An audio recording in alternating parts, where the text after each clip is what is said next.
भगवान बुद्ध का ऐसा ही मोटिवेशन वाणी सुनने के लिए हमारे चैनल को सब्सक्राइब करें और वीडियो को लाइक करें। भगवान बुद्ध आपकी सारी मनोकामनाएं पूरी करेंगे।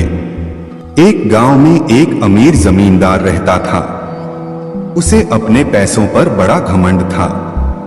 जितने अधिक पैसे उसके पास थे उतना ही वह कंजूस भी था। अपने खेतों में काम करने वाले किसानों से वह खूब काम करवाता, मगर पगार कौड़ी भर भी न देता। मजबूर गरीब किसान मन मारकर उसके खेत में काम करते। उसी गांव में रामू नामक एक किसान रहता था। उसके पास थोड़ी सी जमीन थी। उसी में खेती बाड़ी कर वह अपना और अपने परिवार का गुजारा चलाता था। रामू बड़ा मेहनती था। वह दिन भर अपने खेत में काम करता और अपनी मेहनत के दम पर इतनी फसल प्राप्त कर लेता कि अपने परिवार के लिए 2 वक्त की रोटी जुटा सके। गांव के बाकी किसानों के पास रामू के मुकाबले अधिक जमीनें थीं। वे रामू की मेहनत देखकर हैरान होते कि कैसे इतनी सी जमीन में वह इतनी फसल उगा लेता है। एक साल गांव में भयंकर सूखा पड़ा। बिना बारिश के खेत खलिहान सूखने लगे। गरीब किसानों के पास सिंचाई की कोई व्यवस्था न थी। वे सिंचाई के लिए बारिश पर ही निर्भर थे, इसलिए उनकी सारी फसल बर्बाद हो गई। रामू के साथ भी यही हुआ। अपने छोटे से खेत में वह किसी तरह अपने परिवार का पालन पोषण कर रहा था। अब उनके सामने भूखों मरने की नौबत आ गई। मजबूरी के कारण वह गांव के जमींदार के पास कर्ज मांगने गया। जमींदार कंजूस तो था। उसने सोचा कि यदि उसने रामू को पैसे दिए तो यह लौटा तो पाएगा नहीं, इसलिए इसे अपने खेत में काम पर लगा लेता हूं। मेहनती तो ये है ही और मजबूर भी। कम पैसों में दुगुनी मेहनत करवाऊंगा।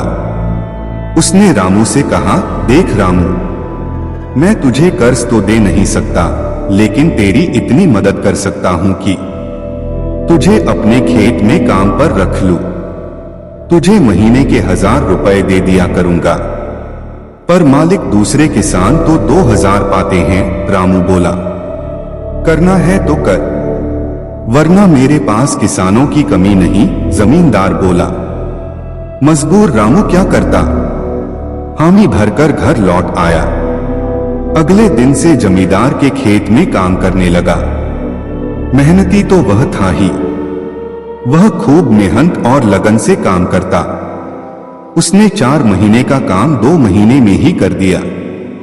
यह देख जमींदार बहुत खुश हुआ, लेकिन इसके मन में मक्कारी जाग उठी। उसने सोचा कि 4 महीने का काम तो इसने 2 ही महीने में कर दिया, क्यों न इसे निकाल दूं।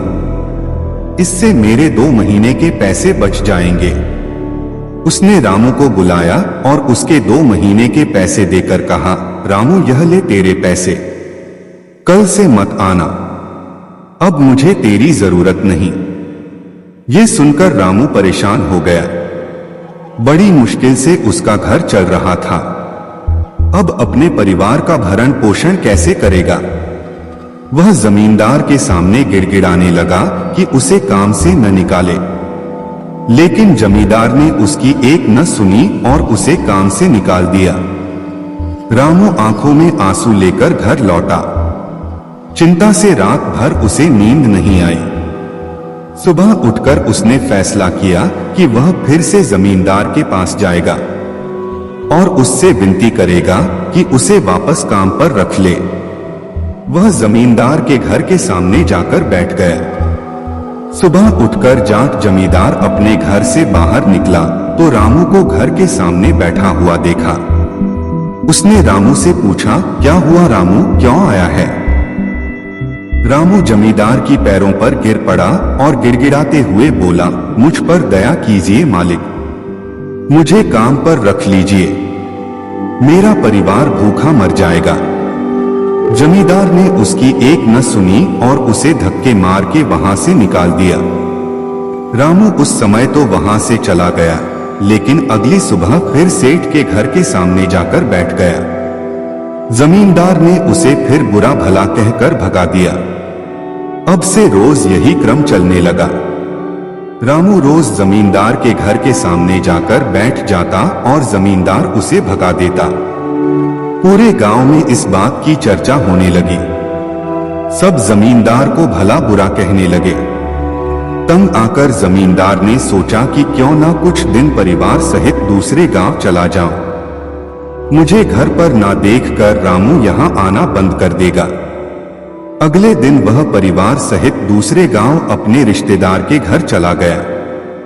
10-15 दिन रिश्तेदार के घर रहने के बाद जब वह अपने घर लौटा तो मोहन को अपने घर के सामने बैठा नहीं पाया।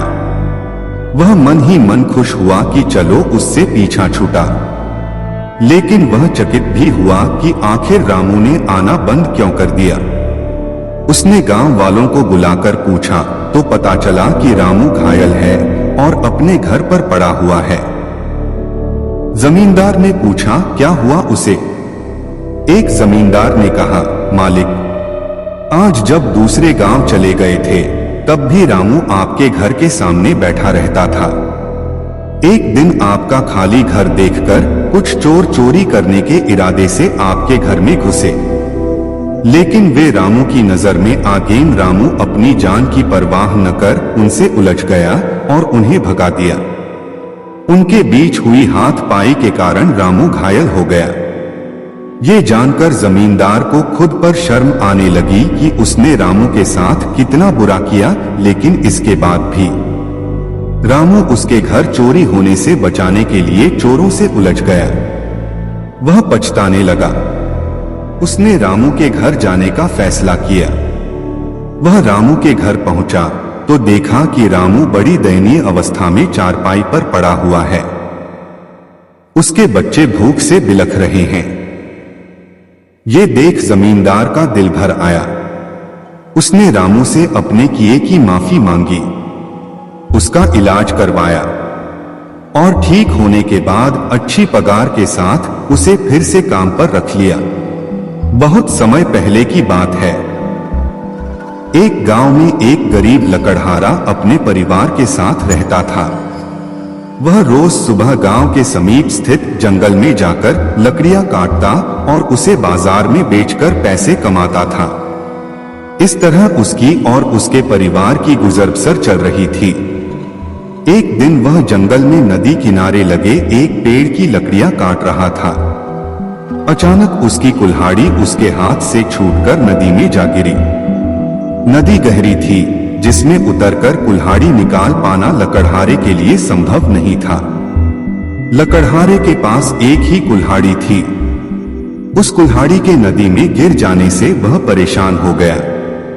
वह सोचने लगा कि अब वह अपनी जीविका कैसा चलाएगा। उसके पास जीविका चलाने का कोई और साधन नहीं था। वह दुखी होकर नदी किनारे खड़ा हो गया और भगवान से प्रार्थना करने लगा, भगवान, मेरी कुल्हाड़ी मुझे वापस दिला दीजिए। लकड़हारे की सच्चे मन से की गई प्रार्थना सुनकर भगवान प्रकट हुए। उन्होंने उससे पूछा, पुत्र, तुम्हें क्या समस्या है? लकड़हारे ने कुल्हाड़ी नदी में गिरने की बात भगवान को बता दी और उनसे याचना की कि वे उसकी कुल्हाड़ी वापस दिला दें। उसकी याचना सुनकर भगवान ने नदी के पानी में हाथ डालकर एक कुल्हाड़ी बाहर निकाली। वह कुल्हाड़ी चांदी की थी। भगवान ने लकड़हारे से पूछा, पुत्र, क्या ये तुम्हारी कुल्हाड़ी है? लकड़हारा बोला, नहीं भगवान, ये मेरी कुल्हाड़ी नहीं है। भगवान ने पुनः अपना हाथ पानी में डाला।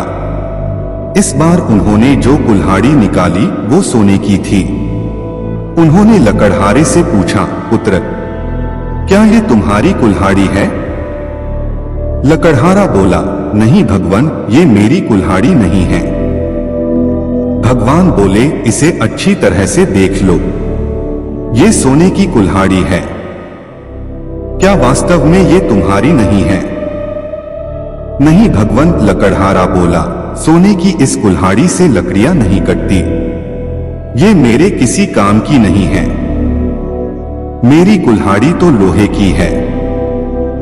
भगवान मुस्कुराए और फिर से पानी में हाथ डाल दिया। इस बार जो कुल्हाड़ी उन्होंने निकाली वह लोहे की थी। वह कुल्हाड़ी लकड़हारे को दिखाते हुए भगवान ने पूछा, पुत्र, क्या यही है तुम्हारी कुल्हाड़ी? इस बार कुल्हाड़ी देख लकड़हारा प्रसन्न हो गया और बोला, भगवान, यही मेरी कुल्हाड़ी है। आपका बहुत बहुत धन्यवाद। भगवान लकड़हारे की ईमानदारी देख बहुत प्रसन्न हुए और बोले, पुत्र, मैं तुम्हारी ईमानदारी से बहुत अत्यंत प्रसन्न हूं, इसलिए तुम्हें लोहे की कुल्हाड़ी के साथ साथ सोने और चांदी की कुल्हाड़ी भी देता हूं। यह कहकर भगवान अंतर्ध्यान हो गए। लकड़हारा अपनी ईमानदारी के कारण पुरस्कृत हुआ। एक बार की बात है, एक दिन सूर्य और हवा में अचानक विवाद होने लगा। दोनों इस बात पर बहस करने लगे कि उन दोनों में सबसे अधिक शक्तिशाली कौन है। वायु बड़ी ही घमंडी और जिद्दी स्वभाव की थी। उसे अपनी शक्ति पर बड़ा ही गुरूर था। उसका मानना था कि वह अगर तेज गति से बहने लगे तो बड़े बड़े पेड़ों को उखाड़ सकती है। उसमें मौजूद आर्द्रता नदियों और झीलों के पानी को भी जमा सकती है। अपने इसी घमंड के चलते वायु ने सूर्य से बहस करते हुए कहा, मैं तुमसे ज्यादा शक्तिशाली हूं।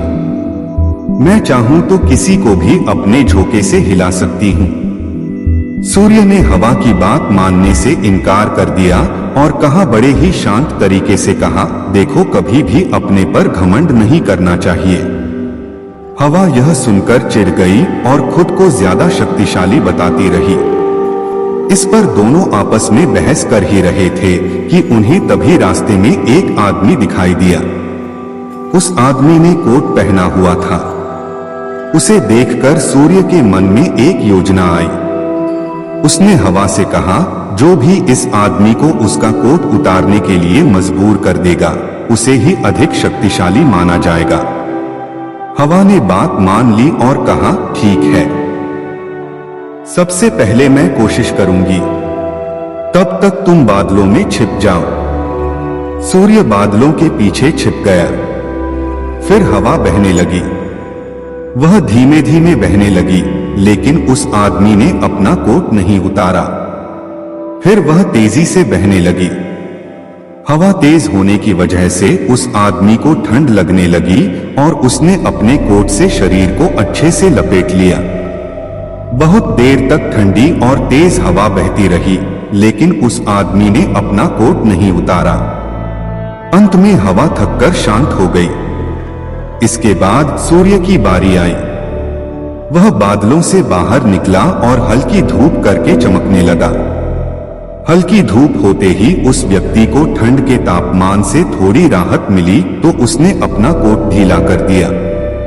इसके बाद फिर सूर्य तेजी से चमकने लगा और तेज धूप निकल गई। तेज धूप होते ही आदमी को गर्मी लगने लगी और उसने अपना कोट उतार दिया। जब हवा ने यह देखा तो वह खुद पर शर्मिंदा होने लगी और उसने सूर्य के सामने अपनी हार मान ली। इस तरह घमंडी वायु का अहंकार भी टूट गया। बहुत समय पहले की बात है। एक घने जंगल में एक तोता अपने 2 बच्चों के साथ रहता है। उनका जीवन खुशी खुशी बीत रहा था। एक दिन जंगल से गुजरते एक शिकारी की दृष्टि तोते के बच्चों की खूबसूरत जोड़ी पर पड़ी। उसने सोचा कि राजा को देने के लिए ये तोते बहुत सुंदर उपहार है। वह उन तोतों को पकड़कर राजा के पास ले गया। जब उसने वे तोते राजा को उपहार स्वरूप दिए तो राजा बहुत खुश हुआ और शिकारी को उसने 100 सोने के सिक्के इनाम में दिए। राजमहल में लाए जाने के बाद तोते सबके आकर्षण का केंद्र बन गए। उन्हें सोने के पिंजरे में रखवाया गया। हर समय सेवक उनके आगे पीछे दौड़ते रहते। नाना प्रकार के ताजे फल उन्हें खिलाए जाते। राजा उनसे बहुत प्रेम करता था। राजकुमार भी सुबह शाम उनके पास आकर खेला करता था। ऐसा जीवन पाकर दोनों तोते बहुत खुश थे। एक दिन छोटा तोता बड़े तोते से बोला, भाई, हम कितने खुशनसीब हैं जो इस राजमहल में लाए गए और ऐसा आरामदायक जीवन पा सके। यहाँ हर कोई हमसे कितना प्यार करता है, हमारा कितना ख्याल रखता है। हाँ भाई, यहाँ हमारी जरूरत की हर चीज बिना मेहनत के हमें मिल जाती है। हमारा जीवन पहले से अधिक आरामदायक हो गया है। सबसे अच्छी बात यह है कि यहाँ हमें हर किसी से प्रेम मिलता है। तोते को राजमहल का आनंदपूर्ण जीवन बहुत रास आ रहा था, लेकिन एक दिन सब बदल गया। वह शिकारी जिसने राजा को उपहार में तोते दिए थे, राज दरबार में फिर से आया। इस बार उसने एक काला बंदर राजा को उपहार में दिया। अब काला बंदर राजमहल में सबके आकर्षण का केंद्र था। सारे सेवक उसकी देखरेख में लग गए। उसके खाने पीने का विशेष ख्याल रखा जाने लग। तोतों के प्रति सबने ध्यान देना बंद कर दिया। यहाँ तक कि राजकुमार भी अब तोतों के स्थान पर बंदर के साथ खेलने लगा। यह देखकर छोटा तोता बहुत दुखी था। वह बड़े तोते से बोला, भाई, इस काले बंदर ने हमारी सारी खुशियां छीन ली है। इसके कारण अब हमारी ओर कोई ध्यान ही नहीं देता। बड़ा तोता बोला, कुछ भी स्थायी नहीं रहता मेरे भाई। वक्त बदलते देर नहीं लगती। कुछ दिन बीते। बंदर था तो शरारती। एक दिन उसने महल में बहुत उत्पात मचाया। सेवकों को बहुत तंग किया। राजकुमार भी उसकी हरकत से डर गया। राजा को जब बंदर की कारस्तानी पता चली तो उसने उसे जंगल में छोड़ आने का आदेश दे दिया। आदेश का पालन कर बंदर को जंगल में छोड़ दिया गया। उस दिन के बाद से तोते फिर से महल में सबके आकर्षण का केंद्र बन गए। अब छोटा तोता बहुत खुश था। वह बड़े तोते से बोला, हमारे दिन फिर से वापस आ गए भाई। बड़ा तोता बोला, याद रखो मेरे भाई, समय कभी एक जैसा नहीं रहता। इसलिए जब समय साथ न दे तो दुख ही नहीं होना चाहिए। बुरा समय है तो अच्छा समय भी आएगा। छोटे तोते को बड़े तोते की बात समझ में आ गई और उसने तय किया कि बुरे वक्त में वह धैर्य बनाकर रखेगा, बिना स्वार्थ के सेवा। सेब का एक बड़ा पेड़ था। एक बच्चा रोज उस पेड़ पर खेलने आया करता था।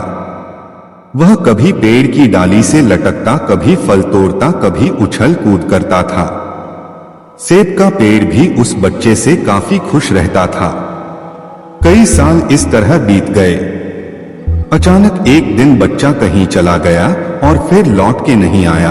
पेड़ ने उसका काफी इंतजार किया पर वह नहीं आया। अब तो पेड़ उदास हो गया। काफी साल बाद वह बच्चा फिर से पेड़ के पास आया पर वह अब कुछ बड़ा हो गया था। पेड़ उसे देखकर काफी खुश हुआ और उसे अपने साथ खेलने के लिए कहा, पर बच्चा उदास होते हुए बोला कि अब वह बड़ा हो गया है, अब वह उसके साथ नहीं खेल सकता। बच्चा बोला कि अब मुझे खिलौने से खेलना अच्छा लगता है, पर मेरे पास खिलौने खरीदने के लिए पैसे नहीं हैं। पेड़ बोला, उदास ना हो, तुम मेरे फल तोड़ लो और उन्हें बेचकर खिलौने खरीद लो। बच्चा खुशी खुशी फल तोड़ के ले गया, लेकिन वह फिर बहुत दिनों तक वापस नहीं आया। पेड़ बहुत दुखी हुआ। अचानक बहुत दिनों बाद बच्चा, जो अब जवान हो गया था, वापस आया। पेड़ बहुत खुश हुआ और उसे अपने साथ खेलने के लिए कहा, पर लड़के ने कहा कि वह पेड़ के साथ नहीं खेल सकता। अब मुझे कुछ पैसे चाहिए क्योंकि मुझे अपने बच्चों के लिए घर बनाना है। पेड़ बोला, मेरी शाखाएं बहुत मजबूत हैं, तुम इन्हें काट कर ले जाओ और अपना घर बना लो। अब लड़के ने खुशी खुशी सारी शाखाएं काट डाली और लेकर चला गया। वह फिर कभी वापस नहीं आया। बहुत दिनों बाद जब वह वापस आया तो बूढ़ा हो चुका था। पेड़ बोला, मेरे साथ खेलो, पर वह बोला कि अब मैं बूढ़ा हो गया हूं, अब नहीं खेल सकता। पेड़ उदास होते हुए बोला कि अब मेरे पास ना फल हैं और ना ही लकड़ी, अब मैं तुम्हारी मदद भी नहीं कर सकता। बूढ़ा बोला कि अब उसे कोई सहायता नहीं चाहिए, बस एक जगह चाहिए जहां वह बाकी जिंदगी आराम से गुजर सके। पेड़ ने उसे अपने पास में पनाह दी और बूढ़ा हमेशा वहीं रहने लगा। मित्रों, इसी पेड़ की तरह हमारे माता पिता भी होते हैं। जब हम छोटे होते हैं तो उनके साथ खेलकर बड़े होते हैं और बड़े होकर उन्हें छोड़कर चले जाते हैं और तभी वापस आते हैं जब हमें कोई जरूरत होती है। धीरे धीरे ऐसे ही जीवन बीत जाता है। हमें पेड़ रूपी माता पिता की सेवा करनी चाहिए, ना कि सिर्फ उनसे फायदा लेना चाहिए। बिना स्वार्थ के सेवा। सेब का एक बड़ा पेड़ था। एक बच्चा रोज उस पेड़ पर खेलने आया करता था। वह कभी पेड़ की डाली से लटकता, कभी फल तोड़ता, कभी उछल कूद करता था। सेब का पेड़ भी उस बच्चे से काफी खुश रहता था। कई साल इस तरह बीत गए। अचानक एक दिन बच्चा कहीं चला गया और फिर लौट के नहीं आया। पेड़ ने उसका काफी इंतजार किया पर वह नहीं आया। अब तो पेड़ उदास हो गया। काफी साल बाद वह बच्चा फिर से पेड़ के पास आया पर वह अब कुछ बड़ा हो गया था। पेड़ उसे देखकर काफी खुश हुआ और उसे अपने साथ खेलने के लिए कहा, पर बच्चा उदास होते हुए बोला कि अब वह बड़ा हो गया है, अब वह उसके साथ नहीं खेल सकता। बच्चा बोला कि अब मुझे खिलौने से खेलना अच्छा लगता है, पर मेरे पास खिलौने खरीदने के लिए पैसे नहीं हैं। पेड़ बोला, उदास ना हो, तुम मेरे फल तोड़ लो और उन्हें बेचकर खिलौने खरीद लो। बच्चा खुशी खुशी फल तोड़ के ले गया, लेकिन वह फिर बहुत दिनों तक वापस नहीं आया। पेड़ बहुत दुखी हुआ। अचानक बहुत दिनों बाद बच्चा, जो अब जवान हो गया था, वापस आया। पेड़ बहुत खुश हुआ और उसे अपने साथ खेलने के लिए कहा, पर लड़के ने कहा कि वह पेड़ के साथ नहीं खेल सकता। अब मुझे कुछ पैसे चाहिए, क्योंकि मुझे अपने बच्चों के लिए घर बनाना है। पेड़ बोला, मेरी शाखाएं बहुत मजबूत हैं, तुम इन्हें काट कर ले जाओ और अपना घर बना लो। अब लड़के ने खुशी खुशी सारी शाखाएं काट डाली और लेकर चला गया। वह फिर कभी वापस नहीं आया। बहुत दिनों बाद जब वह वापस आया तो बूढ़ा हो चुका था। पेड़ बोला, मेरे साथ खेलो, पर वह बोला कि अब मैं बूढ़ा हो गया हूं, अब नहीं खेल सकता। पेड़ उदास होते हुए बोला कि अब मेरे पास ना फल हैं और ना ही लकड़ी, अब मैं तुम्हारी मदद भी नहीं कर सकता। बूढ़ा बोला कि अब उसे कोई सहायता नहीं चाहिए, बस एक जगह चाहिए जहां वह बाकी जिंदगी आराम से गुजर सके। पेड़ ने उसे अपने पास में पनाह दी और बूढ़ा हमेशा वहीं रहने लगा। मित्रों, इसी पेड़ की तरह हमारे माता पिता भी होते हैं। जब हम छोटे होते हैं तो उनके साथ खेलकर बड़े होते हैं और बड़े होकर उन्हें छोड़कर चले जाते हैं और तभी वापस आते हैं जब हमें कोई जरूरत होती है। धीरे धीरे ऐसे ही जीवन बीत जाता है। हमें पेड़ रूपी माता पिता की सेवा करनी चाहिए, ना कि सिर्फ उनसे फायदा लेना चाहिए। बिना स्वार्थ के सेवा। सेब का एक बड़ा पेड़ था। एक बच्चा रोज उस पेड़ पर खेलने आया करता था। वह कभी पेड़ की डाली से लटकता, कभी फल तोड़ता, कभी उछल कूद करता था। सेब का पेड़ भी उस बच्चे से काफी खुश रहता था। कई साल इस तरह बीत गए। अचानक एक दिन बच्चा कहीं चला गया और फिर लौट के नहीं आया। पेड़ ने उसका काफी इंतजार किया पर वह नहीं आया। अब तो पेड़ उदास हो गया। काफी साल बाद वह बच्चा फिर से पेड़ के पास आया, पर वह अब कुछ बड़ा हो गया था। पेड़ उसे देखकर काफी खुश हुआ और उसे अपने साथ खेलने के लिए कहा, पर बच्चा उदास होते हुए बोला कि अब वह बड़ा हो गया है, अब वह उसके साथ नहीं खेल सकता। बच्चा बोला कि अब मुझे खिलौने से खेलना अच्छा लगता है, पर मेरे पास खिलौने खरीदने के लिए पैसे नहीं हैं। पेड़ बोला, उदास ना हो, तुम मेरे फल तोड़ लो और उन्हें बेचकर खिलौने खरीद लो। बच्चा खुशी खुशी फल तोड़ के ले गया, लेकिन वह फिर बहुत दिनों तक वापस नहीं आया। पेड़ बहुत दुखी हुआ। अचानक बहुत दिनों बाद बच्चा, जो अब जवान हो गया था, वापस आया। पेड़ बहुत खुश हुआ और उसे अपने साथ खेलने के लिए कहा, पर लड़के ने कहा कि वह पेड़ के साथ नहीं खेल सकता। अब मुझे कुछ पैसे चाहिए क्योंकि मुझे अपने बच्चों के लिए घर बनाना है। पेड़ बोला, मेरी शाखाएं बहुत मजबूत हैं, तुम इन्हें काट कर ले जाओ और अपना घर बना लो। अब लड़के ने खुशी खुशी सारी शाखाएं काट डाली और लेकर चला गया। वह फिर कभी वापस नहीं आया। बहुत दिनों बाद जब वह वापस आया तो बूढ़ा हो चुका था। पेड़ बोला, मेरे साथ खेलो, पर वह बोला कि अब मैं बूढ़ा हो गया हूं, अब नहीं खेल सकता। पेड़ उदास होते हुए बोला कि अब मेरे पास ना फल हैं और ना ही लकड़ी, अब मैं तुम्हारी मदद भी नहीं कर सकता। बूढ़ा बोला कि अब उसे कोई सहायता नहीं चाहिए, बस एक जगह चाहिए जहां वह बाकी जिंदगी आराम से गुजर सके। पेड़ ने उसे अपने पास में पनाह दी और बूढ़ा हमेशा वहीं रहने लगा। मित्रों, इसी पेड़ की तरह हमारे माता पिता भी होते हैं। जब हम छोटे होते हैं तो उनके साथ खेलकर बड़े होते हैं और बड़े होकर उन्हें छोड़कर चले जाते हैं और तभी वापस आते हैं जब हमें कोई जरूरत होती है। धीरे धीरे ऐसे ही जीवन बीत जाता है। हमें पेड़ रूपी माता पिता की सेवा करनी चाहिए, ना कि सिर्फ उनसे फायदा लेना चाहिए। बिना स्वार्थ के सेवा। सेब का एक बड़ा पेड़ था। एक बच्चा रोज उस पेड़ पर खेलने आया करता था। वह कभी पेड़ की डाली से लटकता, कभी फल तोड़ता, कभी उछल कूद करता था। सेब का पेड़ भी उस बच्चे से काफी खुश रहता था। कई साल इस तरह बीत गए। अचानक एक दिन बच्चा कहीं चला गया और फिर लौट के नहीं आया। पेड़ ने उसका काफी इंतजार किया पर वह नहीं आया। अब तो पेड़ उदास हो गया।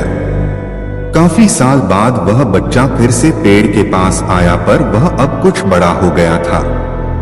पेड़ उसे देखकर काफी खुश हुआ और उसे अपने साथ खेलने के लिए कहा।